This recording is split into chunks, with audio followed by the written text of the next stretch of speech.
안녕하세요. 김호준입니다. 지난 주말에 임신 중단 합법화, 그러니까 낙태 합법화를 주장하는 집회가 있었습니다. 현행법은 여성과 의료인 모두를 처벌합니다. 그 주장은 간단합니다. 임신, 출산, 육아를 국가가 대신해주지 않는데 국가가 이 문제에 개입하는 것은 자기 결정권을 침해하는 것이다. 따지고 보면 여성이 본인만의 사유로 임신 중단을 원해도 처벌하는 건 임신한 이상 출산하라고 국가가 강제하는 거죠. 임신한 이상 출산까지 강제하려면 적어도 그 육아는 국가가 책임져 줘야 하는 거 아닌가. 그 삶을 따로 관리해 줄 것도 아니면서 출산과 생명의 신성함만 강조하는 게 오히려 무책임한 거 아닌가. 세계보건기구가 임신 중절을 여성의 기본권으로 보는 건 그래서입니다. 물론 앞으로 사회적 공론의 장에서 논의되어야 할 사안 아주 많습니다. 하지만 우리 사회는 그 사회경제적 수준에 비춰 이러한 사람의 권리에 관한 논의가 아주 오랜 시간 지체되어 왔습니다. 반세기 넘도록 지역과 북한만으로 장사할 수 있었던 우리 정치의 직무역이었습니다. 이제 사람 이야기를 할 때가 됐습니다. 김어준 생각이었습니다.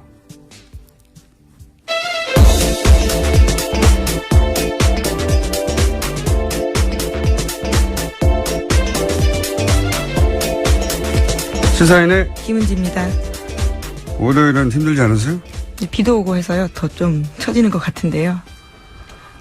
처지진 않는데 저는 9개월인가 10개월 됐는데도 아침에 일어나는 게 익숙해지지가 않아요. 그건 늘 어려운 것 같습니다. 아침이 아니죠. 새벽에 일어나는 게. 특히 월요일은 더 힘든 것 같습니다. 자, 오늘 첫 번째 뉴스는요? 네, 최순실 씨 첫 선고 결과 나왔습니다. 지난주 금요일이었는데요. 최 씨는 이화여대 입시 등과 관련해서 업무방해 등 6가지 혐의를 받았습니다. 1심 법원은 징역 3년을 선고했습니다. 재판부는 최순실 씨와 이대 교수 등 피고인 9명 전원에게 유죄를 선고하면서 정유라 씨도 공범으로 적시했습니다. 첫 선고인데, 1심 선고인데, 예. 이 선고의 특이점은 정유라 씨가 공범으로 적시했다는 거죠. 네, 굉장히 눈여겨봐야 될 포인트입니다. 검찰이 정유라 씨의 영장을 재청구할지 모르겠는데, 왜냐하면 3번씩이나 재청구하는 경우는 거의 드물기 때문에 이 대목이 일종의 단서가 될 수도 있을 것 같아요. 예, 공범으로 적시했으니까. 자, 두 번째 뉴스는요? 네, 검찰이 최순실 씨가 관세청장 인사에도 개입한 사실을 확인했습니다. 지난해 5월 25일에 취임한 천홍욱 관세청장은 바로 다음 날 최순실 씨를 만났습니다. 그는 최 씨를 상석에 앉히고 식사 대접을 하면서 실망시켜드리지 않도록 최선을 다하겠다라고 말했습니다. 민간인이 관세청장 되기 쉽지 않으니 열심히 하라라는 최순실 씨 말에 화답한 건데요. 2015년 3월에 관세청 차장으로 퇴직한 천 청장은 1년 만에 청장으로 발탁되었습니다.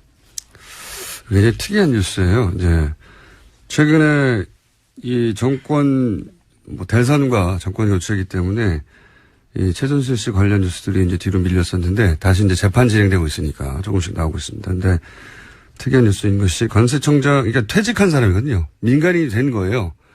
게다가 관세청장은 기재부 출신들이 보통 가던 것이거든요. 그러니까 네. 여기서 이제 주목할 사항은 관세청장 자리라고 하는 곳에 왜 최순실 씨가 인사 개입을 했느냐. 이유죠, 이유. 예.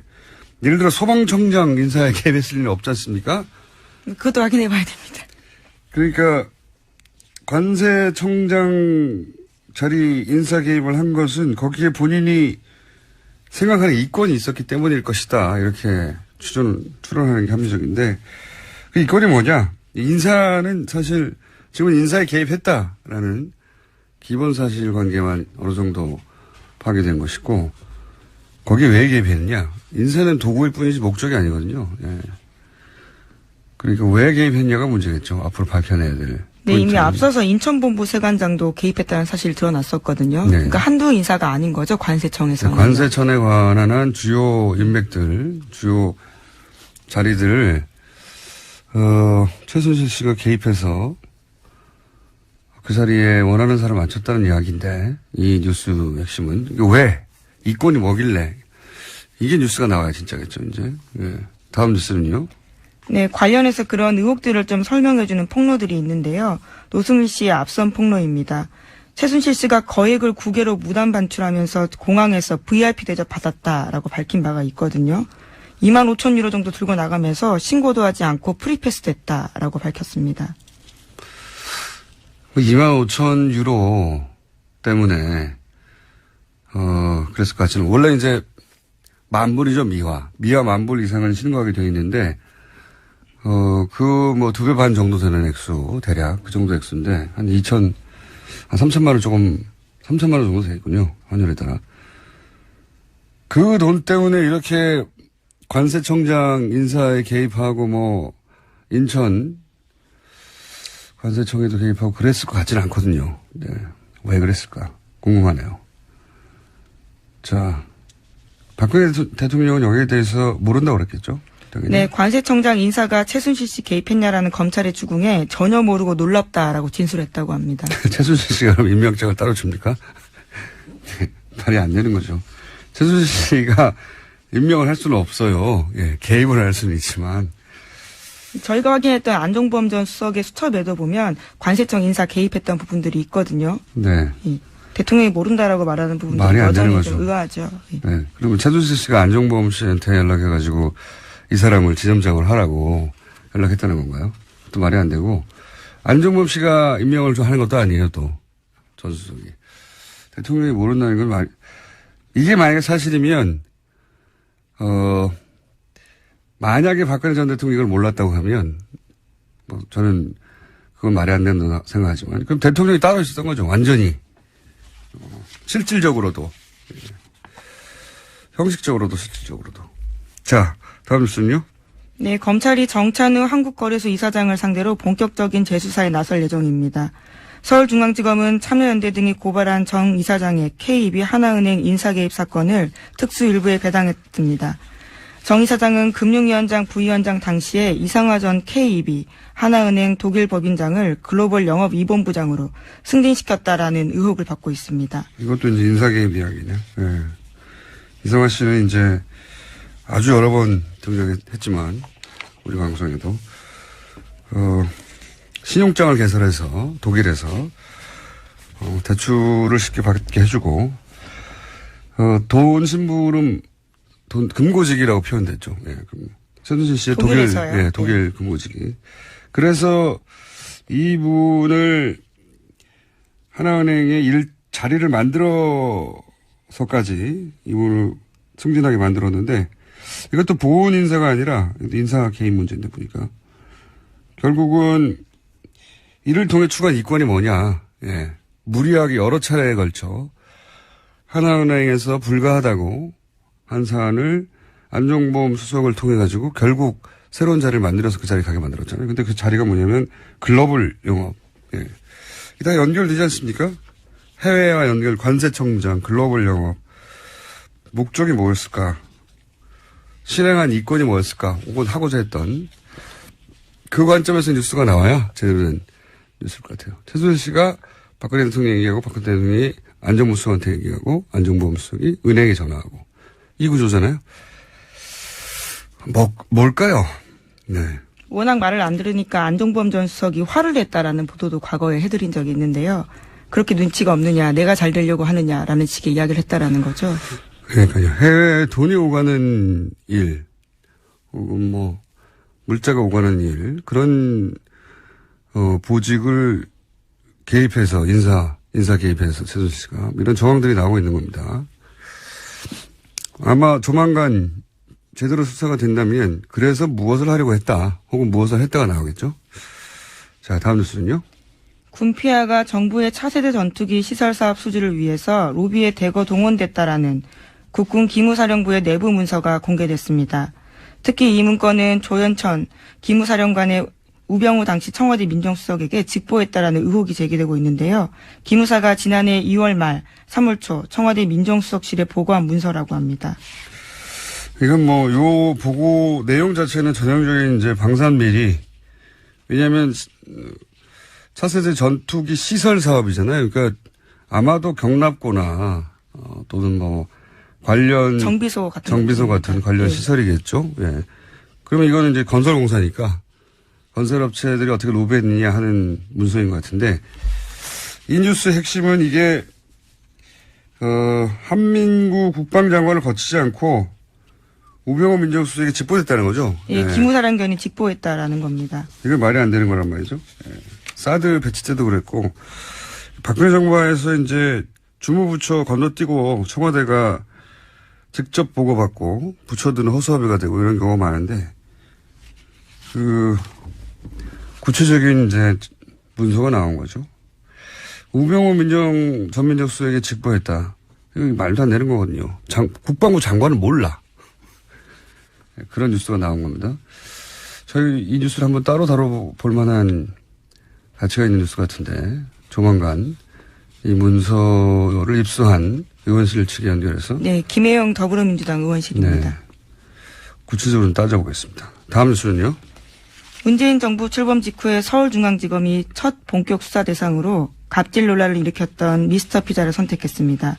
서울중앙지검 조세조사부는 지난 21일 미스터 피자 본사인 MP그룹과 치즈를 공급하는 관계사 2곳을 압수수색했습니다. 과거에는 이제 이 정치권과 연계된 수사들 이게 이제 뭐랄까요 첫 번째 타겟이거나 아니면은 이제 상징적인 사건으로 다뤘었는데 이 사건은 그러니까 일종의 생활형이에요. 내용을 들여다보면 뭐냐면은 이제 가맹점, 예. 가맹점에 가맹점주들은 기본적으로 생활인들이죠. 예. 갑을 관계에서 을이라고 볼 수 예. 있죠. 을을 괴롭힌 프랜차이즈를 제대로 수사 한번 해보겠다는 거잖아요.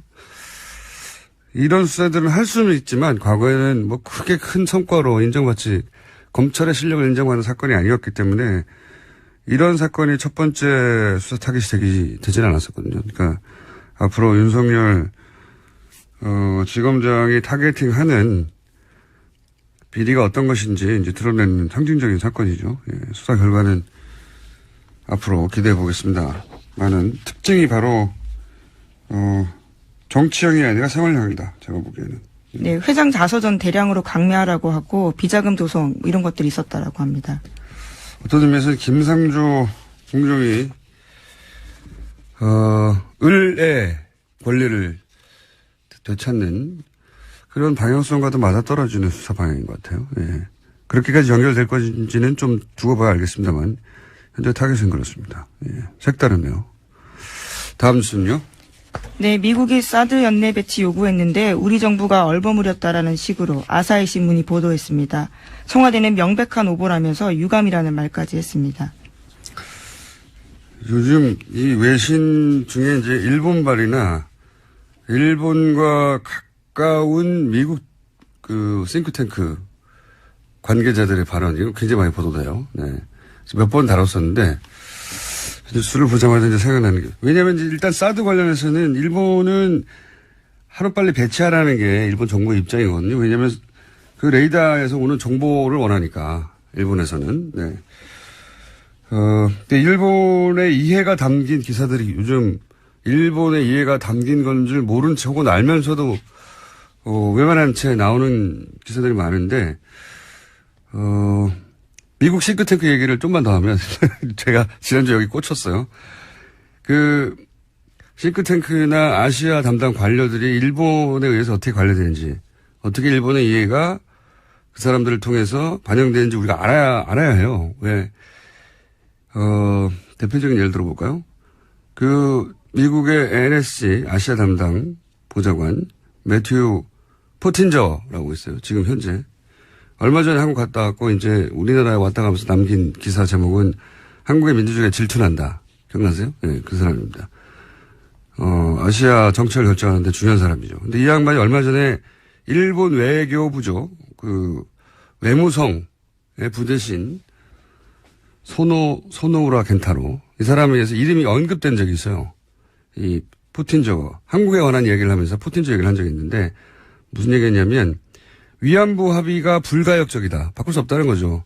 일본은 합의대로 하고 있다. 이런 말을 괜찮다고 했는데 그러면서 포틴저도 그러한 위안부 합의에 대해서 잘 이해하고 있다. 한마디로 말해서 이 위안부 합의에 관해서 현 아시아 담당이 일본 편이다. 이런 얘기를 한 거거든요. 지난주부터 이제 계속 싱크탱크 얘기하면서 부소장 마이클 그린 얘기했지 않습니까? 일본은 아주 능통한 사람이고, 일본 통을 아주 유명한 사람이에요, 이 워싱턴에서. 일본도 인정하고, 일본 통이라고. 근데 이 양반이, 미국과 일본의 미래 지도자 육성 프로그램, 이런 걸, CSIS, 자꾸 거론되는데, 여기가 제일 유명한 외교안보 싱크탱크예요, 미국에 있는, 워싱턴에 있는. 근데, 그러니까, 일본과 미국의 미래 지도자를 육성한다 이거예요, 여기서. 근데, 거기 돈을 댄 게 또, 지난주에 얘기했던 사사카와 재단이에요. 이 재단 설립자가 일본 구구라고 하는.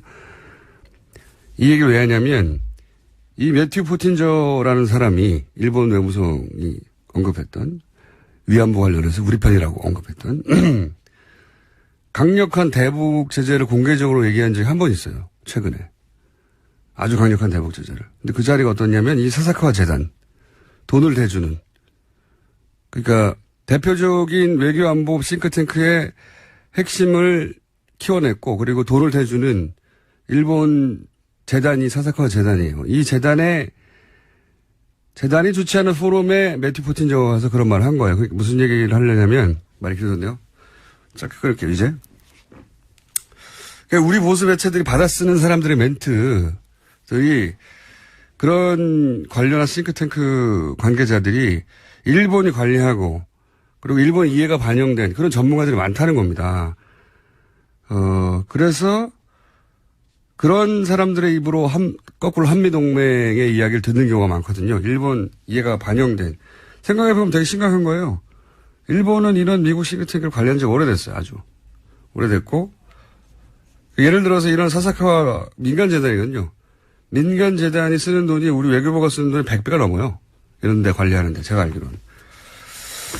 우리도 이걸 해야 한다. 이 얘기를 하려고 하는 겁니다.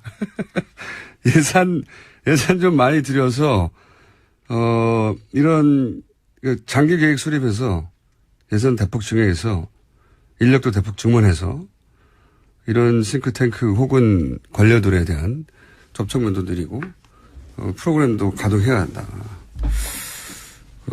이런 얘기를 저는 기동량 수준이지만 전문가들 모시고 조만간에 좀 다뤄보겠습니다.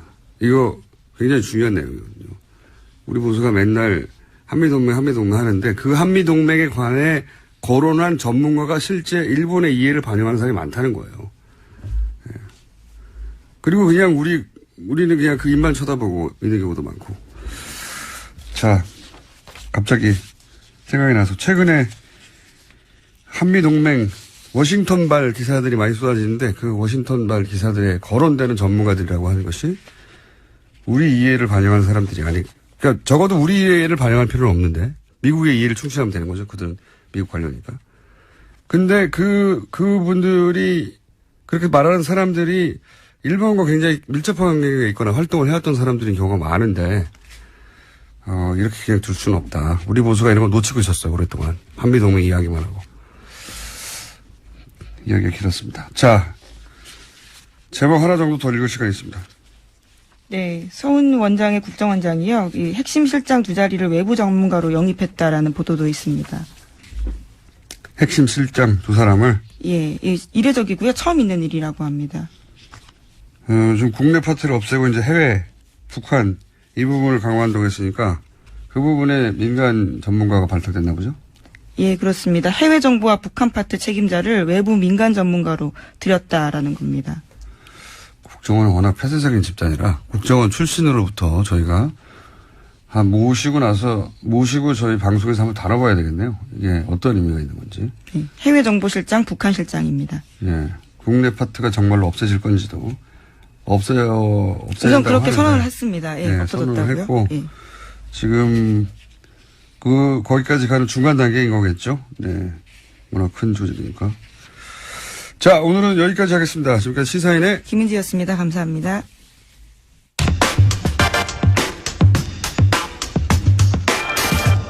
최근 정유라 씨의 영장이 두 차례 기각됐습니다. 일각에서는 정유라 씨 영장 기각에 대해서 불만이 있는데요. 최순실 게이트 취재를 오랫동안 해왔던 시사인 주진우 기자 연결해서 이 기각권 후속 취재 이야기 들어보겠습니다. 자, 안녕하십니까? 안녕하십니까? 최순실 씨 관련 취재를 오래전부터 해왔고, 그리고 예를 들면 정유라 씨 출산 사실도 언론 보도 훨씬 이전부터 파악하고 있었던 걸로 저는 알고 있는데, 최순실 씨 관련 취재는 언제부터 했습니까? 2007년, 8년 유경재단 폭력 사건이 있었는데요. 그 배후에도 최순실이 있다고 봤습니다. 그때부터 시작했습니다. 최순실 친구를 만났고요. 최순득 씨 친구, 장시호 씨 친구를 그때 만나기 시작했습니다. 정유라 씨가 성악을 하다가 승마로 주종목을 바꿨는데요. 그때 봤습니다. 그래서 남자친구를 만나서 가출했을 때 그 주변에서 지켜보기 시작했습니다. 최순실 씨의 존재를 인정이 된 거는 2007년, 2008년 정도부터고, 정유라 씨는 어린 시절부터 가까이서 지켜봤다는 거죠, 말하자면. 네. 자, 그런데 이제 정유라 씨의 존재는 이제 최근에 언론에 알려지게 되면서, 최근 언론 보도는 이제 정유라 씨가 사실, 이 게이트 관련 사실관계에 대해서는 거의 모르고 어리숙하고, 그런 식으로 알려져 왔어요. 가까이서 취재해서 오랫동안 지켜본 정유라 씨는 어떤 사람인가요? 천방지축의 자기 멋대로입니다. 그래서 엄마와 욕설을 해가면서 싸우기도 할 정도니까 좀 상식에선 벗어나는 친구죠. 왕따였고요, 학교 다닐 때. 공부는 못했어요. 그리고 얼굴 컴플렉스가 하도 심해서 고등학교 때부터 큰 성형수술을 받을 정도였습니다. 엄마하고 싸워가면서. 그런데 머리는 아주 영악하다고 봅니다. 특별히 최근에 법적인 대비는 매우 잘 돼 있었습니다. 거짓말과 묵비권으로 검찰을 거의 무력화시켜가지고 거의 완벽한 대답을 내놨어요.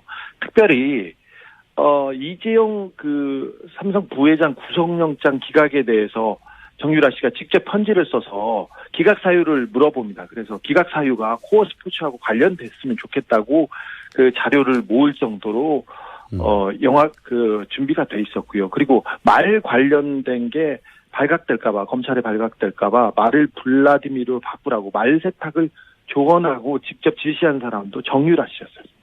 아, 그래요? 우리 언론에 말 세탁으로 알려진, 내용이 정유라 씨의 아이디어에 시작된 겁니까? 네네. 정유라의 작품입니다. 어허. 자, 그렇다면 이번에 검찰이 정유라 씨 영장을 2번을 청구했었는데 그 영장 청구에 영장에 기재된 내용이 뭡니까? 가장 중요한 부분은 그 이대 부정입시와 관련된 업무 방해가 컸고요. 그다음에 네. 범죄 수익을 은닉했다.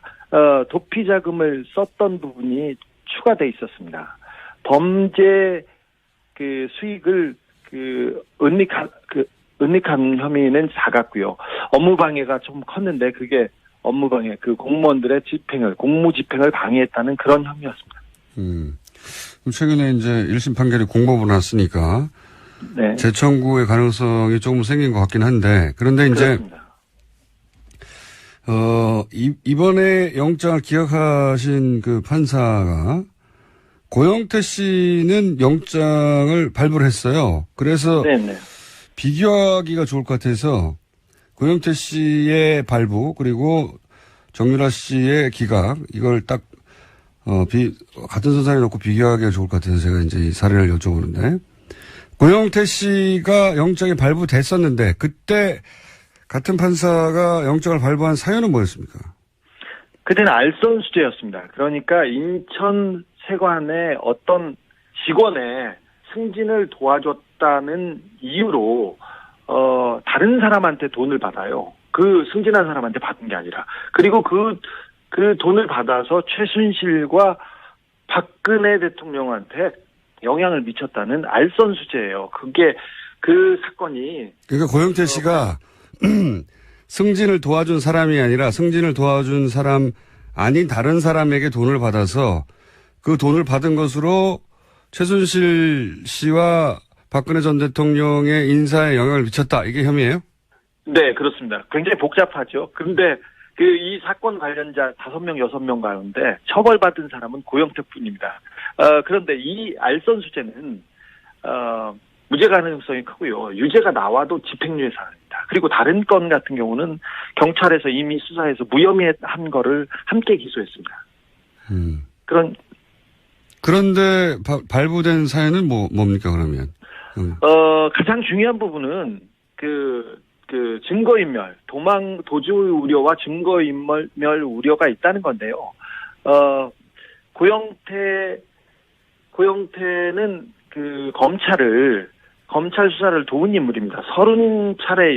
30번 이상 검찰이 불렀을 때 가서 수사를 도왔고요. 주말에 전화를 몇 통 안 받았다고 구속영장이 청구됐어요. 반면에 정유라 씨는 해외에 도피했지 않습니까? 그리고 송환을 피하기 위해서 수십억을 들여서 재판을 했습니다. 그리고 망명까지 하려고 했던 인물입니다. 그런데 같은 판사님께서 정유라는 도주 우려가 없다고 하고 고영태는 도주 우려가 있다는 이유로 영장을 발부하고 기각했습니다. 그러니까 고영태 씨 경우에 정리를 하자면 외국에 스스로 귀국해서 검찰 수사를 30여 차례 받았죠. 그리고 추석 명절 때도 검찰이 부르지 않았는데 자신이 자료를 들고 와서 사건을 밝히기도 한 게 바로 미얀마 건입니다. 예. 네. 그리고 도주 우려라고 하는데 이제 휴일날 몇 시간 정도 연락이 안 됐다.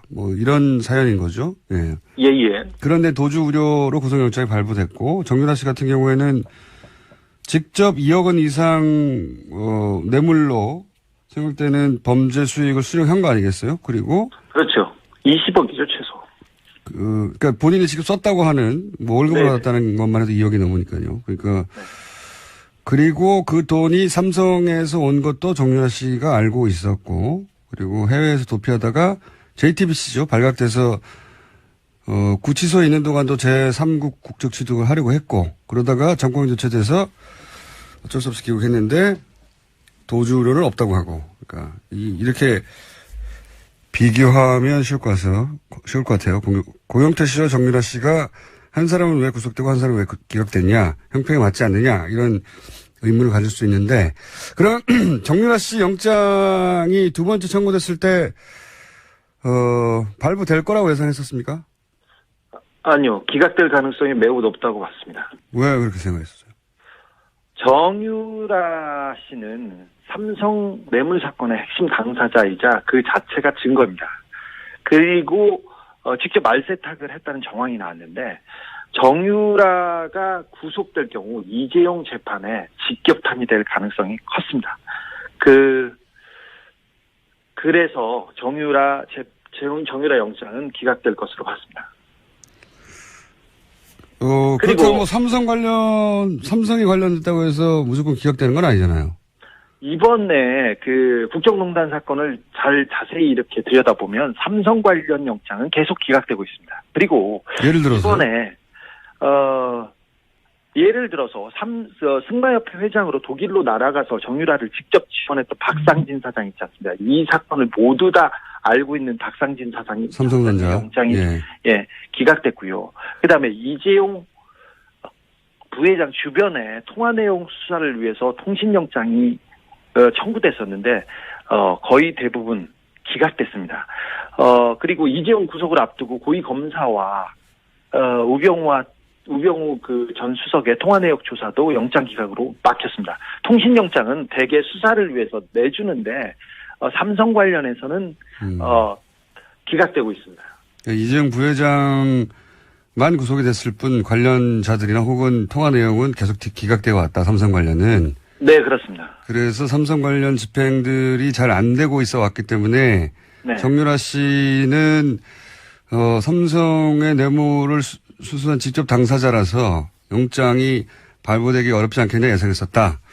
네, 그리고 이번에 영장 담당 영장 판사가 네. 판사의 동생이 삼성 관계사에서 고위직으로 있었습니다. 그것도 변수 중에 하나라고 저는 보고 있습니다. 아, 그래요? 예. 우리 삼성이 뭐 워낙 큰 회사라서 많은 사람들이 근무하기 때문에 삼성의 동생이 일하고 있다는 것만으로도 직접 관련성을 찾기 어렵지 않습니까? 그런데 그 동생이 삼성전자 전략기획실에서 이재용 재판을 담당하는데 대비하는데 핵심 역할을 하고 있습니다. 그리고 삼성이 지금 전방위로 뛰고 있는데 거기에 컨트롤 타워에 이 영장 판사의 동생이 있습니다. 아, 그거는 의심해 볼 만하네요. 네. 아하. 지금 그러니까 두 번째 영장을 기각한 판사의 동생이 하필 삼성전자에 하필 전략기획팀에 하필 이재용 부회장 사건을 담당하는 부서에 있다는 거죠? 그렇습니다. 그래서 이재용 재판, 그러니까 삼성 재판의 핵심 당사자를 삼성과 관련 있는 사람의 형이 판결을 한다, 재판을 한다, 이게 좀 이해가 되지 않는데 그래서 공보판사 법원에 물어봤습니다. 그런데 워낙 광범위한 사건이고 그렇게 또 영향을 미치거나 그러진 않을 거라고 이렇게 원론적인 대답을 내놨습니다. 뭐 의심을 가질 만한 연결고리긴 하네요. 하필이면 그 해당 회사의 해당 부처의 해당 업무 관련자라면 네 동생이 그렇다는 얘기는 또 처음 들어보네요. 알겠습니다. 그럼 만약에 이제 지금 전체적인 의구심은 정유라 씨가 영장이 발부되지 않았던 것은 이것이 하필이면 정유라 씨 구속이 이재용 부회장 뇌물죄 입증에 굉장히 중요한 역할을 할 것이기 때문이다. 할 것이기 때문이다. 이렇게 해석한 거잖아요. 그럼 만약에 예, 그렇습니다. 정유라 씨가 실제 구속이 된다면 이재용 부회장 뇌물죄 입증이 훨씬 용이해지는 겁니까? 그렇습니다. 하필이면 삼성이 정유라 씨 영장과 관련된 그 즈음에 언론 플레이를 가장 세게 합니다. 이번에 영장 실질 심사를 앞두고도 정유라한테 지원한 말을 삼성이 지원했다는 말을 독일에서 가지고 들어왔어요. 그래서 삼성 말이 맞다. 그리고 정유라는 관련이 없다. 이런 얘기를 계속해서 플레이를 직접 그렇죠. 삼성이 나와서 했습니다. 그래서 그렇죠. 맞습니다. 정유라 씨의 영장 기각을 가족뿐만 아니라 삼성 측에서 굉장히 즐거워했습니다. 그때 한 고비를 넘었다고 이렇게 봤습니다. 그래서 이 부분이 계속해서 가장 중요한 정유라 구속이 가장 중요한 삼성 재판의 변수라고 봤군요. 단서로 작용될 것으로 봅니다. 삼성 측에서 정유라 영장 기각을 내부적으로는 반가워했다. 네, 그렇습니다. 여기를 위해서 저는 언론 플레이를 계속 나섰다고 보고 있습니다. 알겠습니다. 오늘 여기까지 듣겠습니다. 이 추가 취재는 계속 하고 있는 걸로 아는데 네. 조만간 다시 한번 연결하겠습니다. 오늘 말씀 감사합니다. 네. 지금까지 시사인의 주진우 기자였습니다. MBC에서 예능 프로를 만드는 PD들, MBC 예능 프로는 유명하죠. 그 PD들이 나서서 김잠겸 MBC 사장의 퇴진을 요구했습니다. 그러면서 공동성명을 발표했는데 이 공동성명 자체가 화제입니다. 성명 제목이 이제 그만 웃기고 회사를 떠나라 인데, 자, 웹툰으로 MBC를 비판했다가 그래서 해고됐다가 다시 소송을 통해 복직한 분입니다. MBC 예능국의 권성민 PD 전화 연결되어 있습니다. 안녕하세요. 네, 안녕하세요. 자, 예능 PD들 단위로 성명서를 발표했어요. 노조가 아니라. 이렇게 따로 예능 PD들이 모여서 성명서를 발표한 이유가 뭡니까? 지금 저희 예능 PD 말고도 이제 사실 거의 대부분의 직군들이 다 이제 나서서 성명을 발표하고 있는데요. 예. 직군별로 이렇게 하는 이유가 뭐냐 이거죠? 네, 그러니까 방송사란 조직 자체가 워낙 조직이 다르면 완전히 다른 회사를 다니고 있는 것처럼 느껴질 정도로 되게 다양성이 많은데, 그래서 그만큼 저희가 경험하는 회사의 탄압이나 이런 상황들에 대해서도 좀 많이 다르고요. 근데 이제 노조라는 단일 창구로 통해서 이렇게 얘기를 하면 그런 다양성들이 많이 희석이 되잖아요. 그래서 그렇죠. 아하. 예, 저희들이 좀 자발적으로 우리 얘기들을 좀 했으면 좋겠다라는 공감대들이 많이 지금 형성이 돼서 그렇게 지금 이어지고 있습니다. 알겠습니다. 저도 이제 성명서를 봤는데 성명서 같지가 않더라고요. 재밌어요. 짧고 재밌는데, 예능 PD라 역시, 성명서도 색다르다 했는데, 내용을 잠깐 읽어보면, 사람들 웃기는 방송 만들려고 예능 PD가 됐는데, 회사가 그거 만들려고 뽑아놓고 자기들이, 회사가 정작 웃기는 짓을 다 하고 있다. 이제 그만 웃기고 회사를 떠나라. 이런 성명서는 어떻게 만들게 된 겁니까? 예능 PD들이 모여서 머리를 모은 건가요? 아니면 한 사람이 만든 겁니까? 평소에 저희들끼리도 참 얘기 많이 하기도 하고요. 회사 바깥에서도 사실 많이 얘기하잖아요. MBC 뉴스가 망가진 걸 보면서 뭐 유명한 것들 많이 있지 않습니까? 왜 비 오는 날은 소세지 빵이라든지 뭐 알통 크기가 굵을수록 보수 성향이 강하다든지 이런 거 보면서 저희도 진짜 뉴스 예능 다 한다, 그런 얘기 평소에 그냥 워낙 많이 하고 있어서. 예능 PD들이 뉴스 보면서 뉴스가 예능을 다 하고 있다. 네, 이제 좀 쪽팔린다, 이런 얘기도 많이 하고. 그래서 워낙 저희들이 뭐 일상적으로 하던 얘기라서 사실 엄청 새로운 발상은 아니었고요. 그래서 성명서라고 해서 이제 엄청 꼭 비장하기보다는 이제 좀 이렇게 너무 블랙 코미디 같은 이런 상황에 대해서 짚어주는 게 또 예능 PD들 답은 성명서가 될 수 있지 않을까 해서 이제 이런. 알겠습니다. 많이 했죠. 네. 자, 그러면 예능 PD들은 사측에 어떤 문제를 피부로 느끼고 있나요? 물론 이제 MBC 말고도 전 정권 하에서 거의 대부분의 이제 방송사들이 비슷한 경험을 했을 텐데요. 표창원 의원이나 아니면 이승환 씨나 이렇게 좀 정치적으로 이슈가 됐던 출연자들을 쓰는 거는 이제 거의 불가능했고요. 지금처럼 김호준 씨 같은 분도 MBC에서는 절대 쓸 수 없는 사람 중에 한 분이죠. 근데 뭐 이런 거 이제 사실은 MBC뿐만 아니라 다들 비슷한 상황이었을 거고, MBC 같은 경우에는 저희 사내 아나운서들 같은 경우에도 사내에서 저희가 아나운서를 캐스팅하려고 해도 파업에 적극적으로 참여했던 아나운서들은 절대 방송에 나가지 못하게 많이 해놨거든요. 사내 아나운서, 사내 직원들조차. 네, 그렇죠. 그러니까 저희가 뭐 이런 아나운서가 우리 방송에 적절하고 필요할 것 같다라고 얘기를 해도 다른 이름으로 이제 와요, 항상. 그동안 뭐 이제 엄청 유명했던 간판급 아나운서들, MBC 아나운서들 되게 많이 나갔는데, 다 이런 이유고, 나가신 분들 같은 경우에는 뭐 저희가 예능 화면에서 뉴스 보도 자료 사진 같은 걸로 쓰려고 해도 그것도 못 쓰게 하고. 그래서 뭐 그런 섭외 간섭 되게 일상화되어 있고요. 그다음에 실질적으로 제작비 같은 것도 굉장히 많이 압박을 심하게 하는데, 진짜 타사 예능 프로그램 제작비에 비하면 저희가 정말 말할 수 없는 숫자를 가지고 계속 제작을 하고 있거든요. 그래서 하도 압박이 심해가지고 뭐 저희는 이제 코디 하나 줄이고 카메라 하나 안 쓰고 이러면 뭐 10만 원, 15만 원씩 아껴요. 근데 그러고 있는데 저희가 이제 임원들은 뭐 성과급 파티하고 뭐 이제 연봉 인상했다 이런 얘기 들으면 이제 되게 어이가 없고 화가 많이 나죠. 아니 뭐 정치적 성향을 가진 혹은 노조 활동을 했던 이런 분들의 출연을 막는 것은 그나마 이해가 가는데 예능 예산을 줄이는 이유는 뭡니까?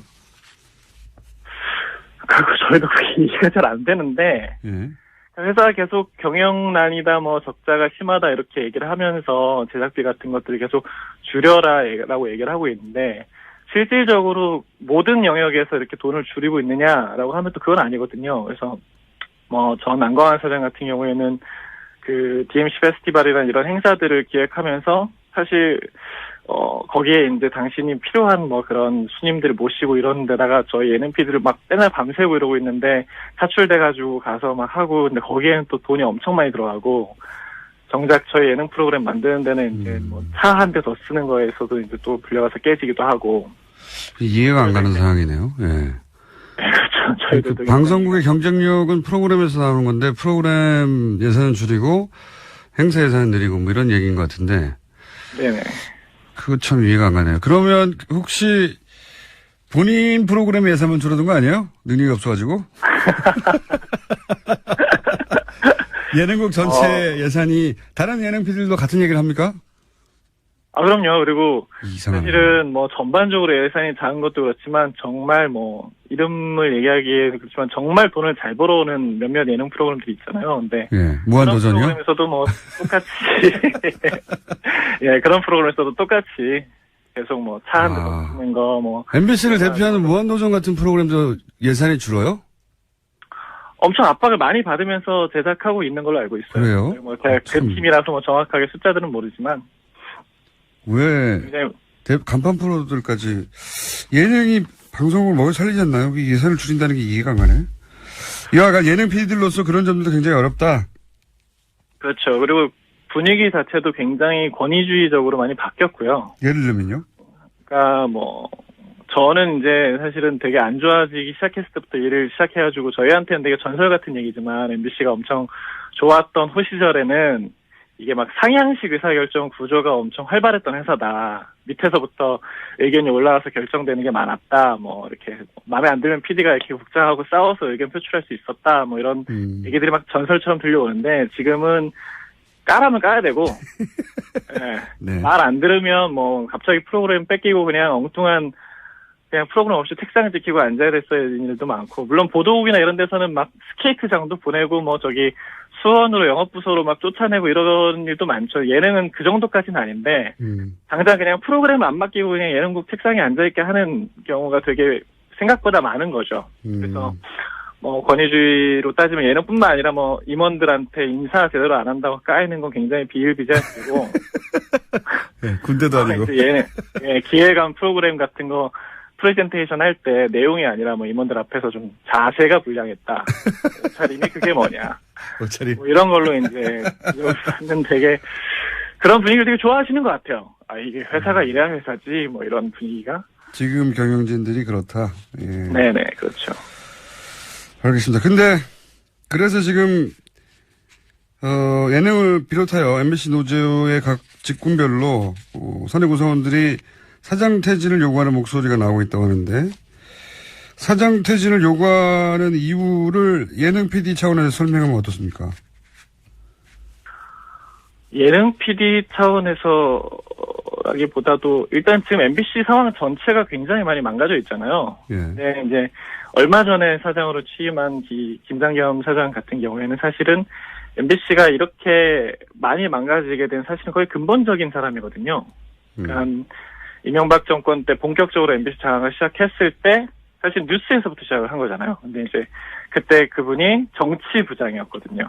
그래서 정치 관련된 뉴스들에 대해서 정권의 좀 비판적인 뉴스들은 이제 다 까내리고 뭐 그런 식으로 해서 이제 보도국장이 되고 쭉쭉쭉 올라와서 보도를 쭉 점령했다. 그래서 제일 유명했던 건 저희 세월호 보도 때 유가족들 보고 깡패라고 불렀던 분이시죠. 이제 그분이 사장이 되셨으니. 자, 그러면 저희가 시간이 네네.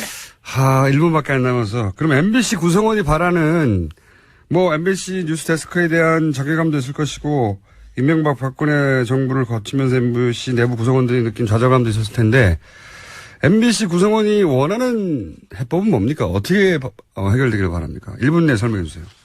네, 해법 자체는 간단하죠. 일단 당연히 현 경영진들이 즉각 책임을 지고 퇴진하고 지금 해직 언론인 선배들 6분 그리고 100여 명이 넘게 지금 부서에서 유배되어 있는 동료들이 이제 바로 돌아올 수 있도록 즉각 조치되는 것이 가장 1차적인 해법이고요. 그다음에 장기적으로는 공영방송 소유구조 개선에 대한 법안이 올라가 있습니다. 그래서 정권이 사장을 임명하고 공영방송 소유구조를 가지는 것들을 이제 방지할 수 있는 법안이 올라가 있는데 그게 박근혜 전 대통령 탄핵 전에도 이미 올라가 있었던 거거든요. 그 당시 이제 새누리당이 그걸 막아가지고 계속 통과가 안 되고 있었는데 지금 야당이 입장이 된 입장에서 방송장을 그 사람들이 얘기하고 있는 게 좀 웃긴 상황이죠. 그래서 그 법안이 올라가서 좀 공영방송 지배 구조 자체가 좀 개선이 되는 방향으로 갔으면 하고 있습니다.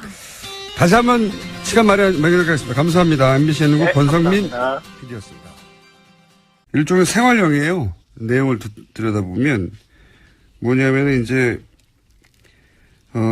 가맹점, 예. 가맹점에 가맹점주들은 기본적으로 생활인들이죠. 예. 갑을 관계에서 을이라고 볼 수 있죠. 을을 괴롭힌, 프랜차이즈를 제대로 수사 한번 해보겠다는 거잖아요. 이런 수사들은 할 수는 있지만 과거에는 뭐 크게 큰 성과로 인정받지 검찰의 실력을 인정받는 사건이 아니었기 때문에 이런 사건이 첫 번째 수사 타깃이 되지는 않았었거든요. 그러니까 앞으로 윤석열 지검장이 타겟팅하는 비리가 어떤 것인지 이제 드러내는 상징적인 사건이죠. 예, 수사 결과는 앞으로 기대해 보겠습니다. 많은 특징이 바로 정치형이 아니라 생활형이다. 제가 보기에는.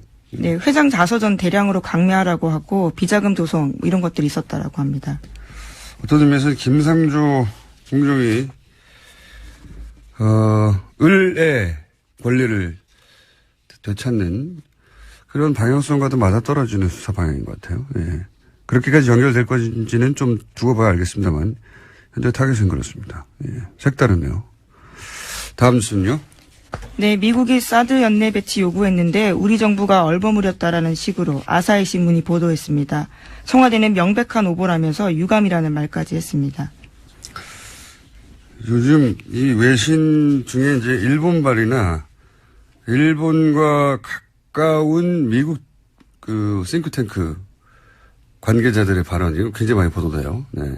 몇 번 다뤘었는데 뉴스를 보자마자 이제 생각나는 게 왜냐하면 일단 사드 관련해서는 일본은 하루빨리 배치하라는 게 일본 정부의 입장이거든요. 왜냐하면 그 레이더에서 오는 정보를 원하니까 일본에서는. 네. 근데 일본의 이해가 담긴 기사들이 요즘 일본의 이해가 담긴 건 줄 모른 체 혹은 알면서도 외만한 채 나오는 기사들이 많은데 미국 싱크탱크 얘기를 좀만 더 하면 제가 지난주에 여기 꽂혔어요. 그 싱크탱크나 아시아 담당 관료들이 일본에 의해서 어떻게 관리되는지 어떻게 일본의 이해가 그 사람들을 통해서 반영되는지 우리가 알아야 해요. 왜? 대표적인 예를 들어볼까요? 그 미국의 NSC 아시아 담당 보좌관 매튜 포틴저라고 있어요. 지금 현재. 얼마 전에 한국 갔다 왔고 이제 우리나라에 왔다 가면서 남긴 기사 제목은 한국의 민주주의가 질투난다. 기억나세요? 네, 그 사람입니다. 아시아 정책을 결정하는데 중요한 사람이죠. 근데 이 양반이 얼마 전에 뭘까요? 네. 워낙 말을 안 들으니까 안종범 전 수석이 화를 냈다라는 보도도 과거에 해드린 적이 있는데요. 그렇게 눈치가 없느냐, 내가 잘 되려고 하느냐라는 식의 이야기를 했다라는 거죠. 그러니까요. 해외에 돈이 오가는 일, 혹은 뭐 물자가 오가는 일, 그런 보직을 개입해서 인사 개입해서 최순실 씨가 이런 정황들이 나오고 있는 겁니다.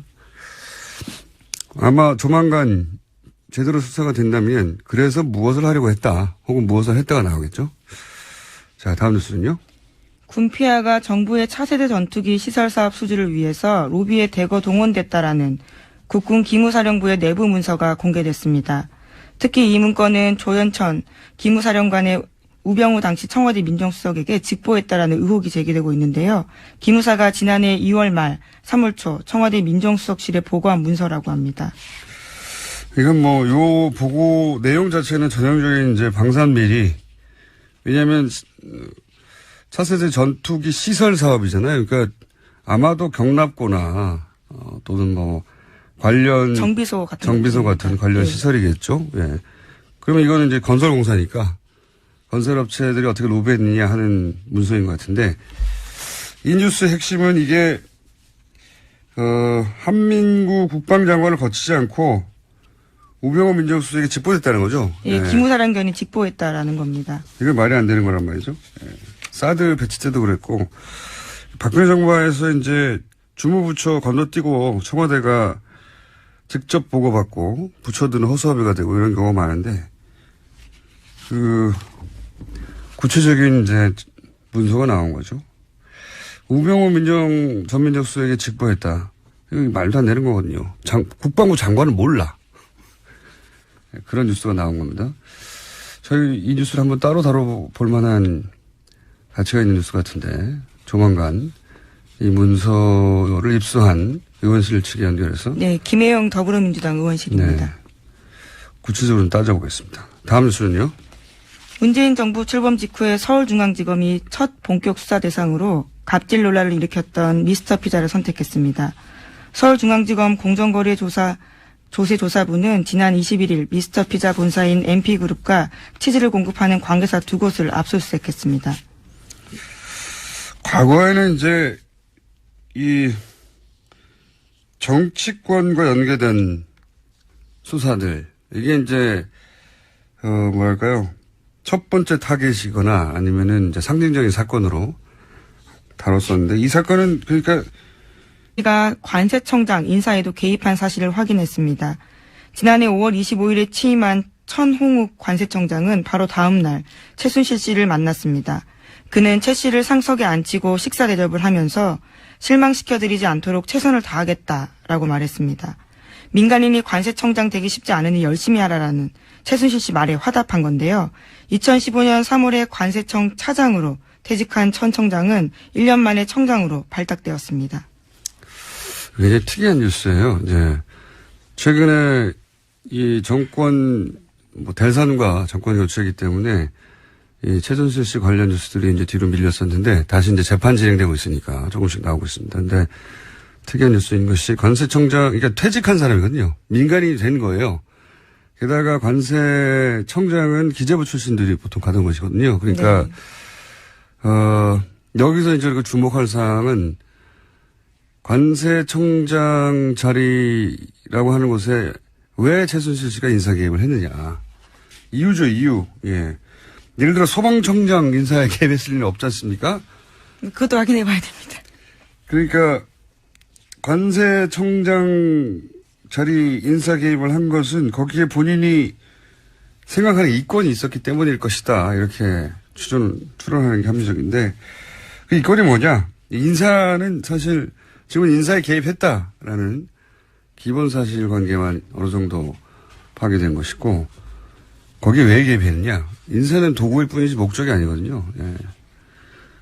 그러니까 왜 개입했냐가 문제겠죠. 앞으로 밝혀내야 될. 네, 이미 앞서서 인천본부 세관장도 개입했다는 사실이 드러났었거든요. 네. 그러니까 한두 인사가 아닌 거죠, 관세청에서는. 관세청에 관한 주요 인맥들, 주요 자리들을 최순실 씨가 개입해서 그 자리에 원하는 사람 앉혔다는 이야기인데, 이 뉴스 핵심은 왜 이권이 뭐길래, 이게 뉴스가 나와야 진짜겠죠, 이제. 예.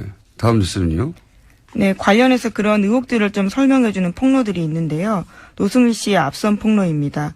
최순실 씨가 거액을 국외로 무단 반출하면서 공항에서 VIP 대접 받았다라고 밝힌 바가 있거든요.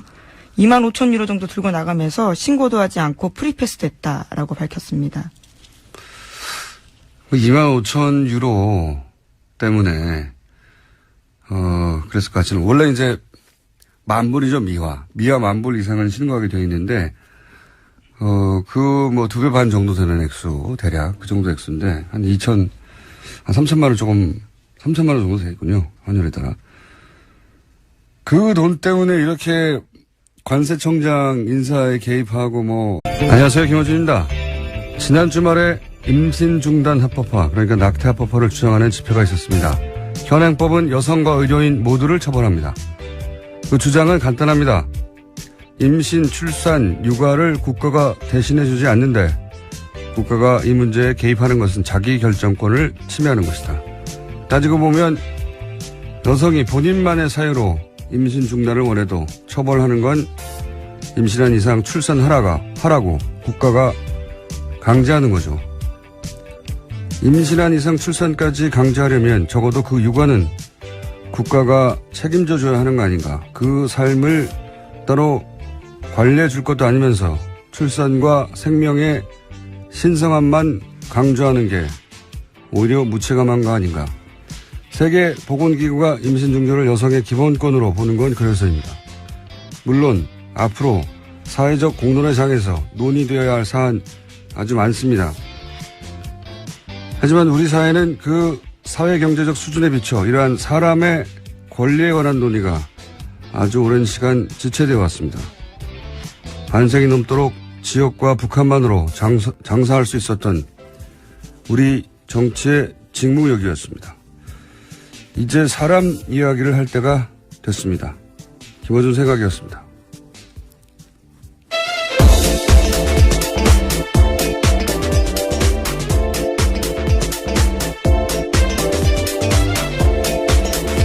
시사인의 김은지입니다.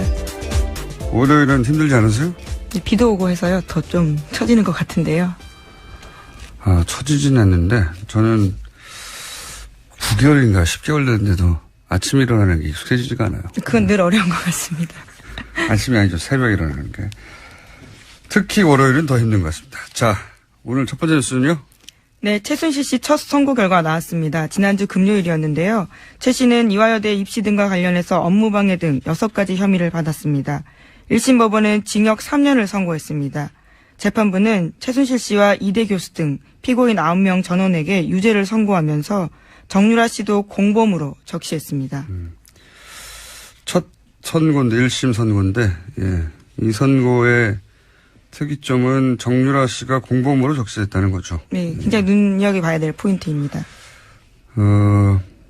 검찰이 정유라 씨의 영장을 재청구할지 모르겠는데 왜냐하면 3번씩이나 재청구하는 경우는 거의 드물기 때문에 이 대목이 일종의 단서가 될 수도 있을 것 같아요. 공범으로 적시했으니까.